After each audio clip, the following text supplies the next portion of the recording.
There's a public service announcement circulating around the internet, which features the actor Daniel Craig, the most recent to portray the fictional spy James Bond. Almost every single word of this public service announcement is a lie. It begins with a voiceover from Judi Dench.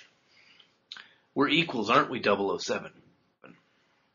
This is one of the great dogmas of feminism, that men and women are equal to each other. They're not equal, obviously, or there would be no sexes. There would be no distinction between men and women. A woman with a sexual preference for men would be just as pleased with another woman. Or a man with a sexual preference for women would be just as happy to sleep with a man. And since this isn't generally the case, men and women are not actually equal to each other." The differences go farther than just preference, but I'll leave it there for now. Oh, do I hear somebody complaining that that's not the intended meaning of the statement, "We're equals, aren't we, 007? Was the intended meaning, "We're equals under the law," or "We're of equal value as human beings"? If that was the intent, why didn't Judi Dench's script use that phrasing? These actors are English, and they're speaking the language named after England. Now, the phrasing was deliberate, to blur the distinction between two things which are actually equivalent, and two distinct and separate things being of equal value. Deliberate confusion inflicted on you, the consumer, of this slickly produced public service announcement. Judi Dench continues, "Yet it is 2011 and a man is still likely to earn more than a woman, even one doing the same job. This is another lie, and it's skillfully told. But like in all well-crafted deception, truth is mixed with falsehood. It's true that on aggregate, men earn more over their lifetimes, but the poison here comes from the claim that a man and a woman doing the same job with the same training and the same seniority are paid differentially based on sex. But if this were true, companies would not hire men.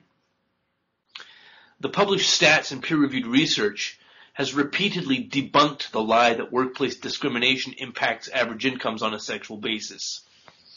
Judi Dench goes on to say, "You have a far better chance of entering political office." And this is another subtle lie, implying prejudice again, when in fact, women are the majority of registered and participating voters. "Or of becoming a company director," says our friend Judy. And this is another implied falsehood. It's true that on aggregate more men than women become directors of companies, but this reflects personal choices in career path. Women statistically choose jobs affording them greater flexibility and access to friends and family. They can do this because women are valued as people. Men, by contrast, are valued based on their utility, by their income, and they have very little choice except to choose employment options based principally on income, and that's why they earn more over their lifetimes. As a man, you're less likely to be judged on promiscuous behavior. Oh, this is so stupid. Now again we have implied sexism where none exists.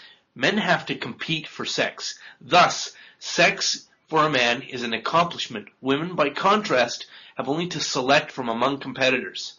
Sex for them is thus not an accomplishment, merely a selection from what is freely available."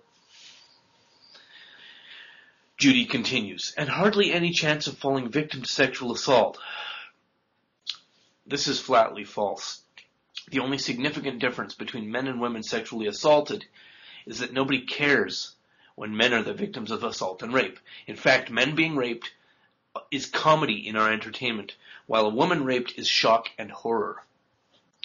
2/3 of the work done worldwide is done by women. Rubbish. Rubbish. Cite your sources, Judi Dench, you overpaid actor. If such a financial inequity exists, why is it that 65% of disposable income worldwide is spent by women? And I do have sources. Check the low bar. I will not dignify the remainder of this expensively packaged piece of public fraud by fisking its individual points. A persistent liar once established doesn't need to be continuously rebutted. James Bond is a fictional spy, usually presented for our entertainment as a commanding, glamorous, super-achieving alpha male. And this, too, is a lie, disguising the reality that men who pursue real careers in espionage live lives of extreme stress, unrecognized, at the pay rate of civil servants, and often die horribly on the behalf of their countries. But if you're a man, you shouldn't notice that. Just swallow the myth that you are privileged and women are oppressed. And women and men, with all their obvious, blatant differences, are actually identical and interchangeable. Swallow that lie. And then donate some money. Because this thing you live in is a patriarchy.